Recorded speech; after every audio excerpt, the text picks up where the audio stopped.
The way we travel has fundamentally changed. For decades, Baguio was a simple escape for the everyday worker. A place where just stepping out into the cool air was enough to reset your mind. Today, that simplicity is buried under thousands of cars squeezing through narrow lanes, turning a weekend break into another stressful test of patience.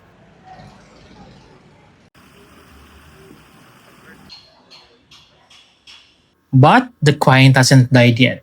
It has simply moved to the edges, hiding out where the concrete stops. To find the true soul of these highlands, we have to push past the tourist traps and into the deeper edges of Benguet. Peace has become the ultimate luxury and unspoken currency we have to hunt for in the fog. Behind every postcard view is a local community that carries the weight of our vacation. And actually, the people who live in the mountains, they are the ones who are actually suffering from the trade-off ng bulk of tourists who are coming in Baguio City. The people who actually live in these mountains handle a tough trade-off every single weekend. Balancing the many tourists bring in against the skyrocketing cost of their own daily lives. Pinas City's main attraction is its atmosphere. The locals are often priced out of their own backyard. Rapid growth has rewritten how life works up here. The public markets and steep, narrow alleys aren't just cultural sites. They are hyper-crowded business hubs where local heritage is packaged and sold.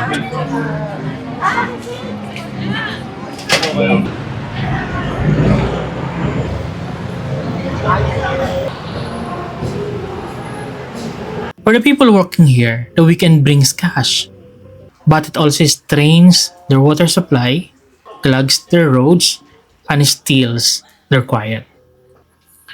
You can truly understand a place if you only consume its beauty without looking at its bruises.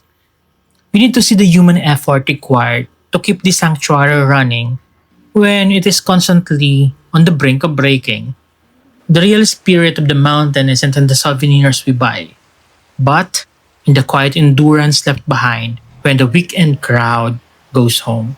Kumusta naman yung dami ng mga turista? Kasi most of the time you are really cool eh. Itong weekend. But today is Sunday, so tomorrow. Ay, Monday na pala. Kahit weekdays? Oh my God. Alam mo yung sikreto? Huwag nating sarapan yung pagkain. Kasi supposedly, nagmumove ako eh. Gusto ko ng, thank you.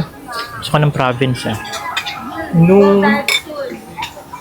Before kami lumipat sa Flair, we were considering moving to Baguio. Kasi, diba, lagi naman kami nandito. Pero, ang daming issue ng mga actual locals eh. Water distribution, hindi lang basura, pati tubig. Kaya nga. Kinukulang sila. Oo. Tapos syempre agaw ang mga hotels. Correct. Prayo. So, there's actually 11,000 of water deficit on a daily basis in Baguio City. So that's why umiinda talaga sila. Unlike hotels kasi, known hotels where the tourists are there, definitely, walang possible na wala siyang deficit. They don't feel it. Diba? And even the electricity, brownout sa kanila, tayo may generator. Diba? It's actually always the locals who suffer. Yeah. Kaya nga. So yun nga yung trade-off nga doon na yung money ba na binibring in ng tourists are enough trade-off doon sa Suffering mo. oo. Yan na. And then again, it goes back to management. Correct. Government. Kasi, kailangan Why? ayusin mo. Correct. Kasi income generating yung tourism. So you have to be able to balance the two. Oh, yeah. At the same time, they still promote it. Di ba? The Baguio Tourism Office still promote it. Now, you come to Baguio, that's why yung gastos sa Panagbanga, di ba, are still there. Di ba? Heritage. Correct. And tayo naman, nasa mainland Luzon, definitely, that drive away from Baguio, di ba? We want the air, we want the lamig. Di ba? There is a rare kind of magic in the mountain air when the engines finally stop. In the early hours of dawn, right before the tour buses roll in, the land claims back its true identity in a deep, heavy stillness. This is the exact texture that drew people here 100 years ago. A soft, cold hush that slows down your racing thoughts. To catch this moment, you have to learn to stand completely still. The wind moving through the pine trees creates a natural wall of sound, cutting off these historic pockets from the noisy, growing city outside. It is a gentle reminder that nature doesn't need us to be constantly doing something. It just asks us to show up and listen. When you slow down, the most ordinary things start to speak. The weathered wood of old cottages and the thick moss and stone steps tell a story of survival. This is an atmosphere you can't buy at a gift shop or manufacture with a filter. It belongs entirely to the morning, before the world wakes up to ruin it.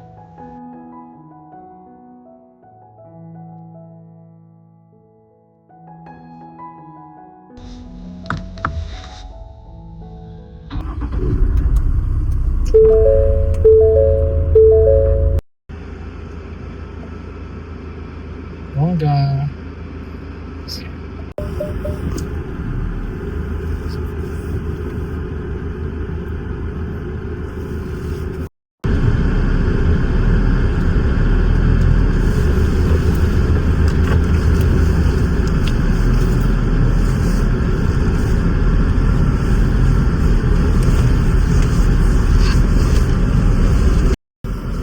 Music.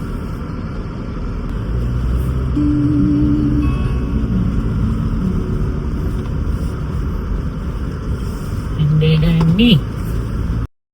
Do it again. Sorry. Wow! Woo! Ganda.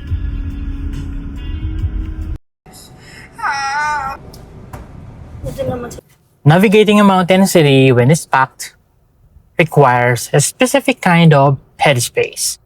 Right now, it's super traffic. Look.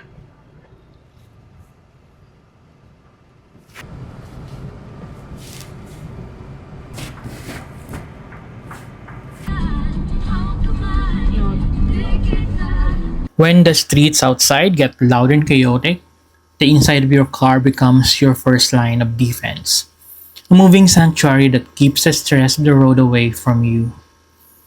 True luxury isn't about showing off. It's about having absolute control over your own peace of mind.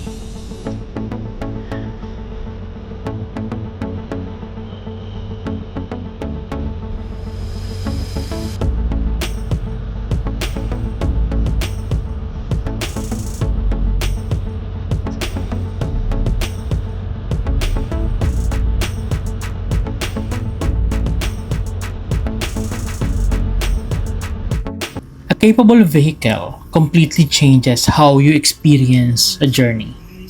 The steep, unforgiving hills and sharp-lined curves of the Cordilleras are met with an effortless, silent power by the Ford Everest, keeping the heavy climb from disrupting the calm inside. It lets you focus on the horizon instead of the friction, turning a stressful drive into a smooth, clear thought. By shutting out the mechanical noise of the outside world, we protect the energy we need to appreciate the destination. The car becomes more than transport. It is a safe capsule carrying our gear and our sanity across the high ridges. It proves that searching for quiet places doesn't have to mean breaking your peace just to get there.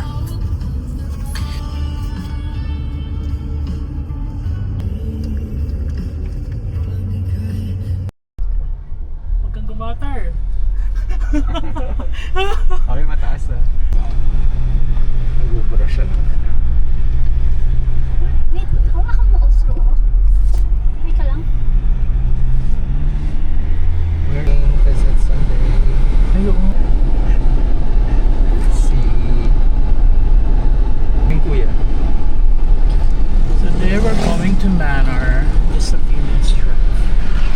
using the Ford.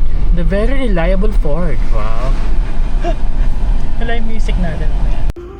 Harap kuya. Kuya, harap. Tingin. Kuya. Baby. Beautiful, preserved spaces are rarely an accident. They're almost always built with strict rules and heavy funding. Inside protected spots like Camp John Hay, the land follows a different set of rules that prioritizes wide lawns and historic trees over crowded buildings. Here, peace is treated like a premium asset that has to be heavily guarded to survive. This points to a harsh reality about modern travel. Silence has a steep price tag. We willingly pay extra for exclusive gates, fine dining, and quiet hotels because we are literally buying our way out of the chaos we built in the city. The manicured grass and old forests act as a private wall against the messy, rapid growth of the public roads. It forces us to look honestly at how we budget our lives. When quiet becomes a luxury product you can only get behind a paywall, our escape changes from a simple rest into a calculated purchase. We aren't just visiting the mountains anymore. We are paying a premium tax just to borrow some time away from our own exhaustion. The basic math of old school tourism just doesn't work for small mountain towns anymore. When tens of thousands of visitors rush into a fragile ecosystem all at once, the local infrastructure cracks under the pressure. Reports from the Baguio local government show that the city generates more than 550 tons of garbage every single day during peak seasons. A clear sign that the old way of doing things has hit a wall.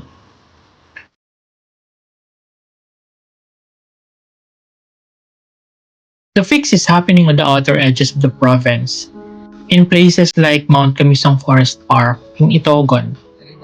By limiting the number of people who can enter through a direct fee and keeping 90% of the actual forest canopy untouched, this space shows that you can develop tourism without destroying nature. The buildings are painted dark to hide in the shadows, keeping the trees as the main view.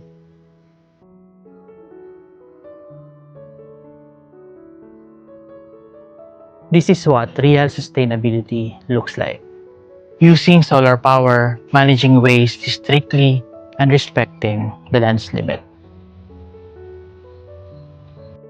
Exclusivity here isn't about snobbery. It's an ecological shield to keep the mountains from being swallowed whole.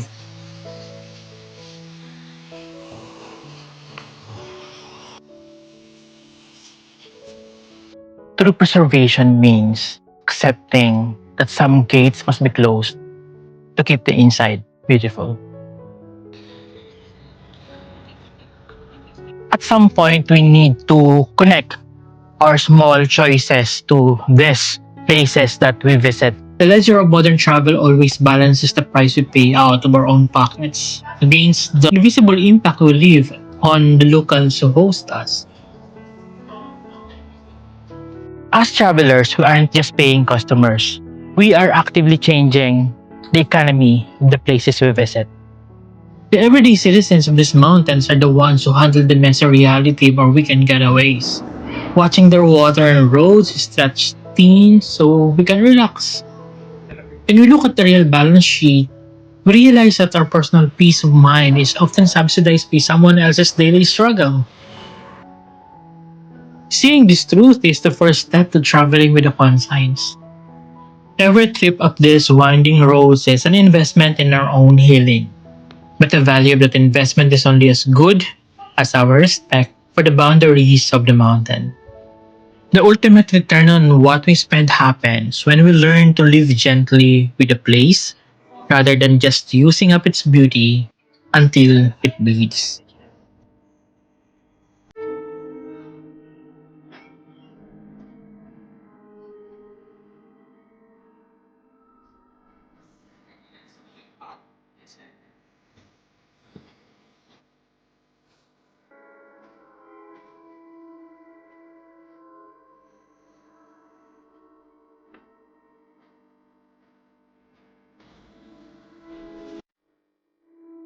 Looking for quiet is a deeply personal negotiation with our own burnout. We pack our bags, load up our cars, and climb up into the clouds, hoping to find a quick pause from the brutal pace of our everyday routines. But the mountain can only give back the peace that we are willing to respect and protect. The highest form of luxury today isn't a fancy hotel. It's the stillness we manage to keep inside ourselves. Whether you find it inside the quiet, insulated cabin of a capable machine or standing on an open walkway high above the pine trees, that silence is a conscious, deliberate choice you have to make. As the weekend ends and the bright lights of the lowlands appear in the distance, the choice travels back home with us.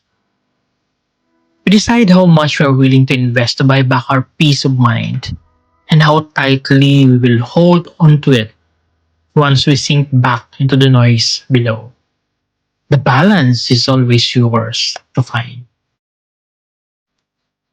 I'm Eli Valendez. See you in the next one.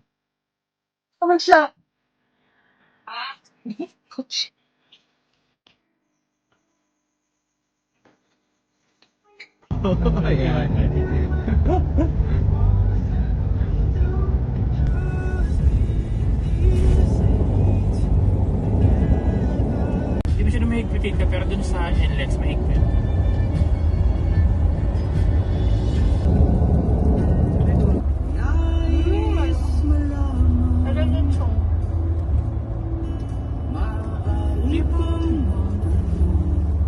Hindi pwede.